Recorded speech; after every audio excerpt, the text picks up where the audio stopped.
Welcome to Colonie TV, the governmental educational channel for the town of Colonie.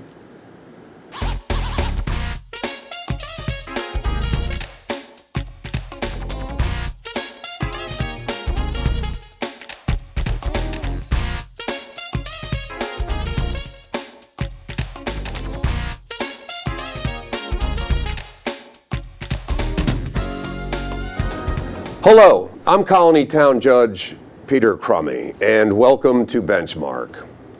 We'll explore a variety of issues involving our criminal justice system, our legal system, and how those issues intersect with the citizens of the town of Colonie. Today, we are truly fortunate to have as our guest Albany County Sheriff Craig Apple. Many of us recognize the significant role that the Sheriff's Office plays in the administration of justice here in Albany County, and certainly under the leadership of our Albany County Sheriff Craig Apple.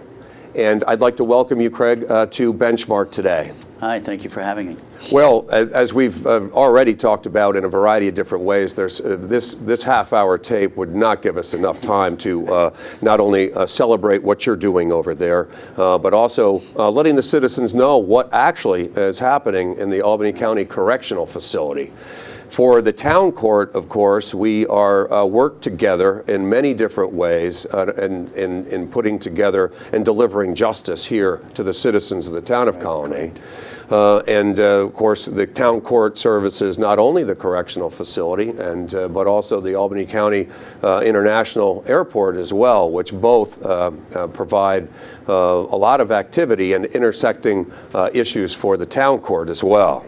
Correct. And as you know, our town court services, we have about 25,000 cases a year that come into the Colonie Town Court, and many of them can involve some type of application from your office as well. Right. And first and foremost, maybe we could talk a little bit about the correctional facility that you are primarily responsible for as our Albany County Sheriff. And I know that over the years it has continued to be enhanced, and certainly under your leadership. How many people are currently housed in the correctional facility? Well, our facility maxes out at 1,049. It's one of the largest, I think it's one of the top 5 largest jails in the state of New York. On a daily population right now, currently we're running anywhere from 750 to like 810. It does fluctuate 40 to 50 a day based on town courts releasing, city court releasing, and of course new arrivals. So we fluctuate. Lately we've been hovering the mid-7s, very low 8s. We haven't really gone into the high 8s in probably about a year now. Well, I know that as far as the court system is concerned, and pursuant to state law, your office must also transport any of your inmates to the various courts where they have required appearances, which in and of itself, that detail in and of itself has to be consuming daytime and nighttime. It does consume a lot of resources. As you said, it is in fact a mandate that once you're committed to the sheriff, we're in charge of that body, and we have to transport and deliver them for an appearance. And that's why you and I have been lucky enough and fortunate enough to partner on video arraignments, which is something I think is necessary. It will save taxpayers millions of dollars if it was instituted larger than just our area. Well, I don't disagree with you, and I know that I've had occasion to tour your facility. In fact, each term, local judges have to nonetheless. And last time I was there, most recently, I found that you had already prepared a room with video connectivity to not only share that connectivity with a local court, which is what you and I have been trying to work on for a number of years now, but also you found other applications for video connectivity, which services the population that you are responsible to care for. And how does that work? Well, once you approach the idea of the video arraignments, we instituted and installed the infrastructure to do it, which is nothing more than fiber optics. But once we had it and we realized this wasn't going to take off quick, it's going to take laws and legislation to be passed, we're like, well, what other functions can we utilize this for? So we decided to go with video visitation as well. Now we have, at any given day, we have hundreds of people from the outside coming in to visit their loved ones, significant others, spouses, whatever the case may be. So what our goal is the fewer people we have coming into our correctional facility, the fewer assaults on staff, the fewer possibilities of an introduction of contraband, and generally we have less issues. So by doing video visitation, people can stay home, they can go on a website, they can program a time where they want to see their, whoever they want to visit, pay a small fee, they open their laptop, he goes to a video, they communicate for 15 minutes, the visitation would then be over. You can visit as often as you want if you use video visitation, whereas in the facility, if you come to personally visit, you're restricted to 2 hours a week. So it's a great program. It's great for people who have family out of the area, family in another state. You can jump on the computer, you can do it. And it's also, again, it's allowing the inmate to have more accessibility to visit with the outside, which historically and mental health advocates will agree with me. If they have more communication with the outside, chances are they're going to be a better inmate, a model inmate, and look forward to paying their price and getting back out. Well, I think that that program is certainly a benefit to those that you are responsible to care for. I also believe, and I've been writing about this for 4 years in my annual State of the Town of Colonie Court report, about the need to create a greener court, and part of that proposal is to engage in a video arraignment or utilizing a video connectivity between your facility and the Colonie Town Court. I think it's a great pilot opportunity because our facilities are just within 2 miles of each other, and the volume of the of what we're sharing on a daily basis makes it a really unique opportunity to provide better justice for defendants. And I have to totally agree with you. Yep. It's the future. Some may disagree. It's the future. It's coming. I hope it comes while you're still a judge, because this was your vision, and I think it's a great vision, and it's going to, again, save a lot of resources. It'll keep cops on the street instead of transporting back and forth and watching in jail cells.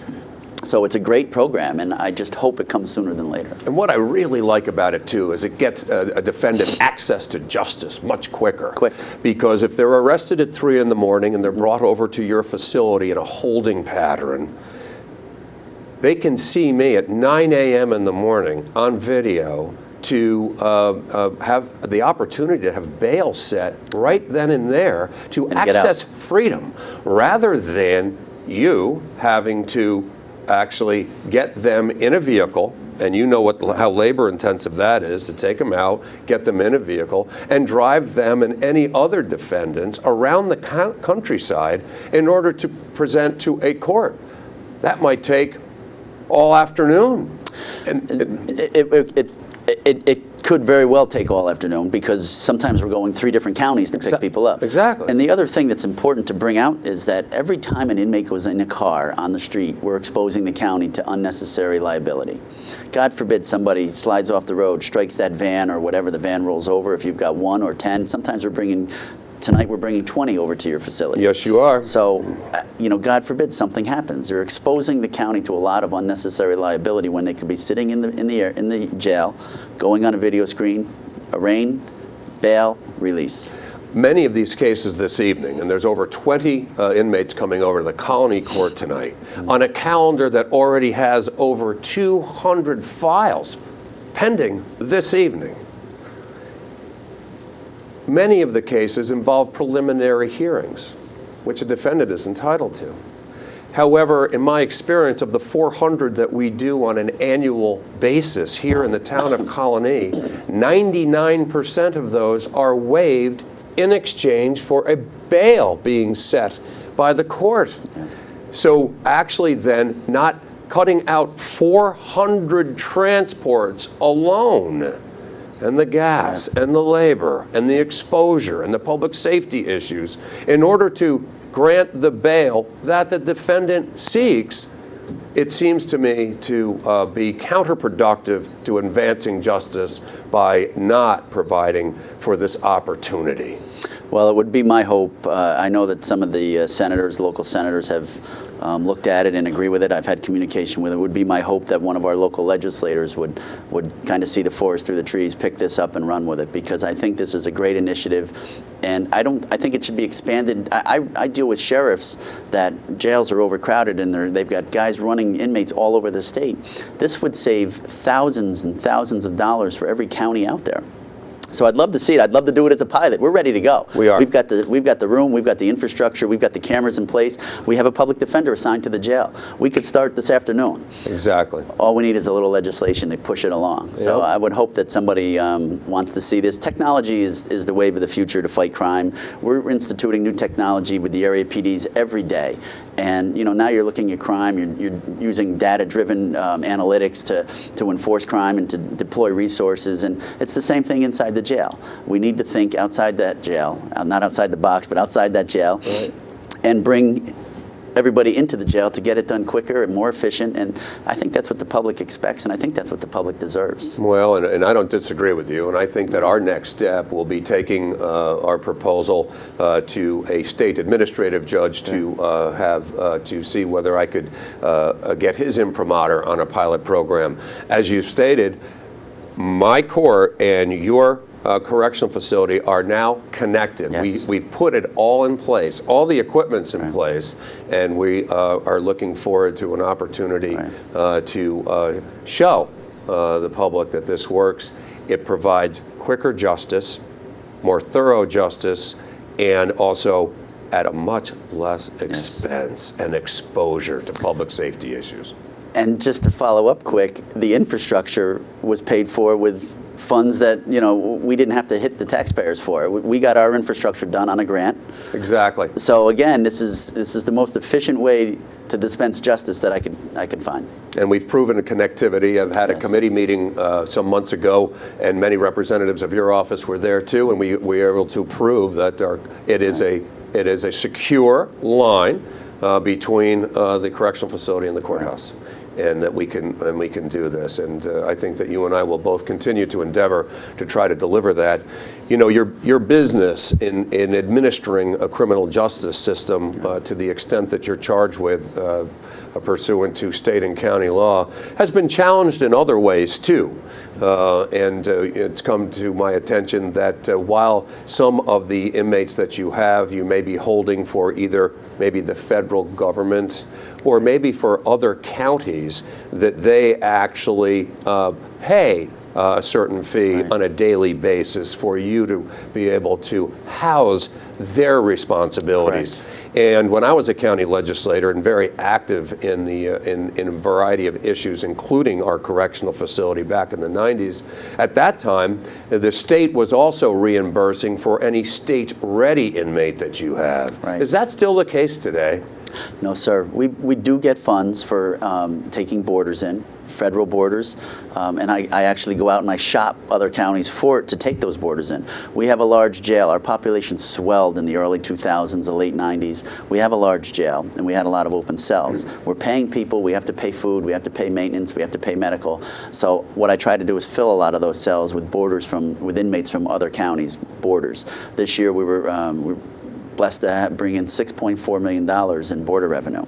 The problem that I have, state readies, where you happen to mention we used to get funds for to hold them, we're not getting that anymore. And at any point I could have 30, upwards to 90 or 100 of them in there, which basically is at a county taxpayer expense. What's happening is the state's keeping them in our cells longer in the county jails. It's overcrowding the county jails, and it's getting pushed down to us. It's truly an unfunded mandate is what it is. And I know people hate using that term now, but this is the epitome of an unfunded mandate. We get no funding for that at all, and they can leave them there for as long as they want until they're ready to pick them up and take them. We've had meetings with parole to try to expedite the process to get them out of our jails, to open up those cells. But it just doesn't happen, and it's a way of, when the state prisons are overcrowded, you can keep theirs at a capacity, pretty much maintain status quo by pushing those inmates down to the county and your state readies. If they took all the state readies out, you'd probably have a state facility that is overcrowded. But we have no control over that, and it's something, again, that I think the governor and the legislators need to look at and take the burden off of the counties and bring it back up to a state level, or reimburse. Exactly. It seems strikingly unfair that the inmate is actually a state inmate, Yes. But they have figured out through the legislature and the budget process how to stop reimbursing you or Right. paying a daily rate for holding a state inmate. And now it could appear certainly that they're actually in no rush to take that Right. state inmate Right. away from the county taxpayer, which is an injustice in and of itself. In contrast, the federal government reimburses $119 a day for every federal inmate I have. So the state should be doing the same. They should be holding up their end. There's a lot of changes in the criminal justice system that have occurred over the last few years that really does push the burden down on not just the counties, but also the towns, the villages. Very simple with no more rolled fingerprints. The state doesn't accept the rolled fingerprint anymore. You have to, what we call live scan. You put your hand down on a glass plate, it scans, and then it's transmitted. It's great technology. I'm all for technology. It expedites the return of somebody's identification. We've used it many times at the airport where somebody may be somewhat suspect and we don't think they're giving us the proper name. We can scan them, boom, we can have back their true identity as long as they're in the system. Well, those machines are $17,000 to $20,000 a piece. Well, if the state's not going to reimburse for fingerprints or for rolled fingerprints anymore, we've got to buy these machines. As these machines break down, it's putting a burden on these smaller municipalities, smaller agencies. There's a lot that goes on that a lot of people are not aware of, but criminal justice is expensive. Well, it is, Craig, and as state government continues to withdraw Yes. from time-honored obligations, not only in maintaining a state prison system, and I dare say that they are diminishing their commitment in that area, which has now left, as you've given a prime example, where the counties are left with caring for state inmates who were historically cared for Right. by the state, and they've now figured out a way to leave them locally. Yeah. It's not the only issue I see, and unless you're in doing what you and I do every day, the citizens might not recognize also. As the state moved away from the type of mental health care that they were providing up until the 70s and into the Right. 80s, and decided to take a different look on how to manage some mental health issues involving a segment of our population, it obviously may be well-intentioned, but what's happened is now the criminal justice system Right. is caring for those issues. In my courtroom and in your housing, Yes. you're seeing situations and examples which were cared for in other ways before, and now the last resort again is the criminal justice Right. system. You're putting people in jail that don't need to be in jail, that don't really deserve to be in jail. They Exactly. need to be getting help on the outside, but instead they end up in jail because there's no place out there anymore to get the help. So we have seen a rise in our mental health population to the extent that 3 years ago we had to put a wing on the jail just strictly for mental health inmates. Right, That and is that cost what is that what society really wanted to end up with, where the safety net and the last area is the court system, the criminal court system, and the correctional system, which is where they've moved it. That's exactly where they went. I tell everybody, look, I want the vacancy light on. All right? To have a full jail is not a good sign, especially for a county with a population of 300,000 people. To have a full jail the size of 1,000 is not a good sign. I want that population down. We try a lot of different diversion programs. We've tried a lot of different programs in the jail to get people out back in, and basically our own little version of reentry programs is what we're doing in Albany County. And it's been successful. We have inmates out on the streets, cleaning fire hydrants, painting churches, cleaning parks. And last year, I think we dispensed 20,000 inmate labor hours. But the other positive to that is that I've had a number of inmates get hired by some of these nonprofits as handymen or helpers, whatever the case may be. So they're at least feeling that they can be productive citizens. We've got a lot of different programs going on in there that I think are successful, and I think over the course of the time, we'll have the proper data to show everybody, look, this is what we did, and it's working. Well, it's not the only thing that's working over there. Under your leadership, certainly you've introduced a variety of other programs too to expose your population and those you care for. And when I was over there on a tour within the last few months, I was introduced to a program that you've brought into the facility, which allows inmates the opportunity to train animals and train dogs specifically, and gives them something that they can manage on their own and find success in, and then also the animals benefit as well. Yeah. Tell us about that program. It's a great program. It's a great program. Last year happened to be, looking through the Times Union, and I happened to notice an article about the Capital Region being one of the largest areas where animal euthanization is higher than most areas. Like, wow, that's interesting. So we spoke with Brad Shear from the Mohawk Hudson Humane Society, and he said, listen, what can we do jointly? He has inmates that go down there and help clean up. It saves expenses for the Mohawk Hudson Humane Society, and it also, again, gets the inmates out and they're, lets them think that they're people, and hopefully they don't offend. Recidivism goes down and everybody wins. So we started thinking, what if they trained some of these dogs? Just the basics: sit, come, be friendly, don't take your arm off. Maybe that adoption rate would go up. So we call it STAR, Steps to Adoption Readiness. We bring dogs into the facility. They're in a cell with an inmate. I have 2 in the male and 2 in the female tiers, and they're working out great. We've done 12 dogs to date. All 12 have been adopted. Wow. It's a really good program. We have Mohawk Hudson comes in, they pay for the food. They send trainers in once a week who teach the inmates, and then the inmates are tasked with rolling out that training for the rest of the week. We have a special little housing area where they can go out and walk the dog, so the dog's getting outside, it's getting fresh air, it's walking on grass, and they're responsible for that dog. And what it's done is it's calmed the inmate behavior. Again, they're feeling productive, and my hopes, I have no data to stand by yet, but my hopes are, again, it will lower that recidivism rate, keep them out on the street, and again, the animals are getting adopted, and everybody's saving. So it's a great program. It's a beautiful program, and it's great to see the animals getting adopted. Most of them are adopted before they leave the jail. Well, Craig, you're not only implementing new programs over at the correctional facility, but also as the county sheriff, you find yourself, obviously, your jurisdiction is countywide, and you also have been working to enhance the ability of all police agencies to be able to communicate as one. And I believe that you were successful in obtaining a federal grant to enhance the communication between all departments, and especially here, integrating with the town of Colonie. Tell me about that program. This is a great program.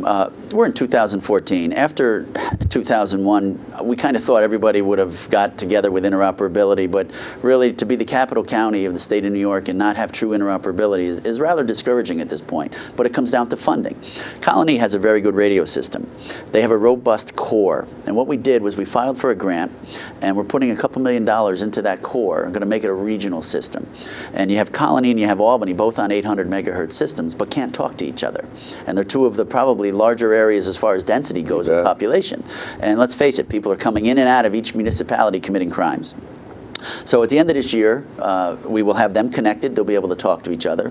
Phase 2 are all the burbs around that, and then the hill towns. And our goal is to have the city police and Cohoes be able to change the station and talk to the Rensselaerville Highway Garage. That's true interoperability in the event of a catastrophe. And to date, we can't do that. But we will be able to do that within the next 12 to 18 months. It's federal grant funding, and it is true regional interoperability that we will then connect to Saratoga County, because if we do have a catastrophe, everybody in the county is going to be coming in to help. So we're going to need to rely on those out-of-county resources, the Saratogas, the Warrens, the Washingtons. And our goal is to continue to connect Schenectady, Rensselaer, everybody together so we can all share communications. You're not responding to an emergency with 5 radios.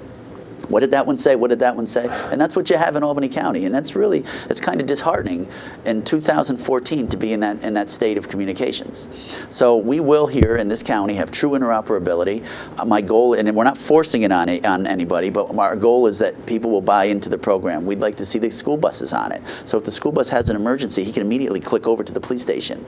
It's just good communications. It's where we need to be in this day and time. and we're getting there. We had a van load of equipment, $6.5 million of equipment delivered last week. They're doing site inspections right now, making sure that everyone's infrastructure should be is up to speed. It should be at this point, and we're going to start installing. And as soon as Albany and Colonie gets connected, we've hit a home run, and then the rest will just be will be a grand slam. Well, that connectivity, again, through radio, and we've talked about through video, it's a very promising efforts to enhance the quality of life for all of the residents. And to make it so that you can deliver your services as efficiently and as judicially as you can.